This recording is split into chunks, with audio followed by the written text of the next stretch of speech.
Karena itu tidak sesuai dengan penandaan yang seharusnya oleh BP POM. Karena kita menimpa brand lain dengan brand kita sendiri, itu sudah pelanggaran. Jadi pertama saya akan berpendapat sebagai profesi saya sebagai dokter. Iya, sebagai dokter. Jadi sebagai dokter, tentu saja saya melihat permasalahan ini, ya, melihat apa yang dilakukan oleh Dr. Richard, ya.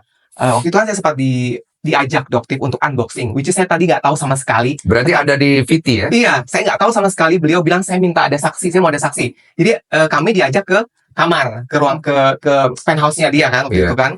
Jadi waktu itu mau unboxing produk yang baru dibeli. Nah, saya kan lihat dengan mata kepala saya sendiri bahwa produk tersebut dibuka, kemudian ditunjukin ada satu lagi produk Dr. Richard. Nah, kemudian produk satu itu udah tahu mungkin sudah pernah dibahas panjang lebar ya. Dan kemudian produk yang satunya dilabelin sama Dr. Richard. Saya secara pribadi kaget dengan hal tersebut. Kenapa? Karena itu tidak sesuai dengan penandaan yang seharusnya oleh BP POM. Karena kita menimpa brand lain dengan brand kita sendiri, itu sudah pelanggaran. Emang iya? Tahu alasannya kenapa? Karena bisa terjadi pemalsuan. Jika terjadi sesuatu, siapa yang disalahkan? Apakah brand luar atau brand yang dalam? Yang brand luar harusnya. Nah itu pas sementara, kan seharusnya bertanggung jawab adalah brand yang dalam. Jadi tidak akan timbul kerancuan. Maksudnya Badan POM seperti itu. Supaya tidak kerancuan. Iya. Gitu.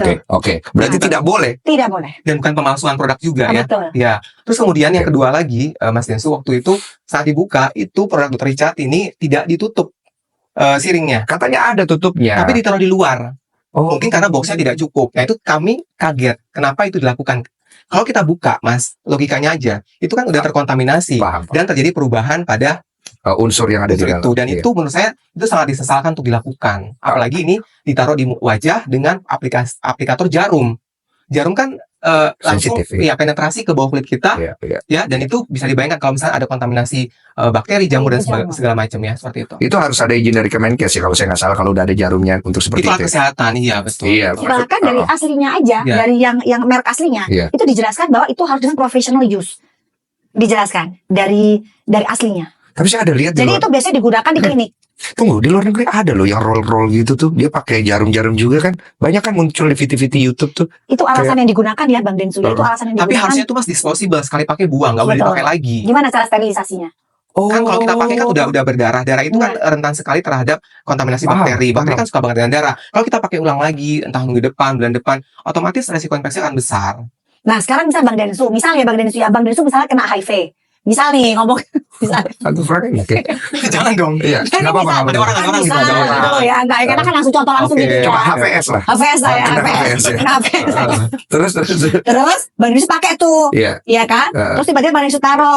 Terus tiba-tiba anaknya pakai. Nah, itu bisa terjadi cross infection meskipun angkanya kecil 0,1 0,3. Iya, jadi resikonya tinggi. Jadi dia harus sekali pakai saja gitu kan. Jadi harus ada keterangan di situ. Itu peraturan yang benernya begitu ya?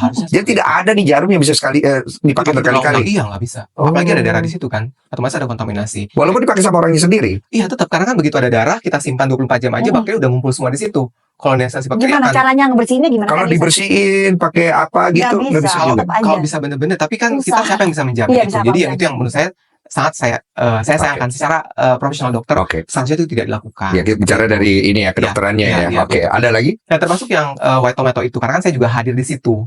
Yang waktu dokter unboxing ya ditempel dengan stiker seperti itu ya. Jadi saya sendiri waktu itu sempat mau menjadi distributor dari white tomato dari luar. Saya 2 kali tuh sempat mau import white tomato. Jadi saya tahu banget tentang white tomato. Dan waktu itu dokter unboxing kan yang beliau dapat followers 2 juta lebih 2 juta itu ya. Dia buka. Dan saya kaget di situ kok nggak ada dilepas. Dikomposisi ya dilepas. Yang ini kan?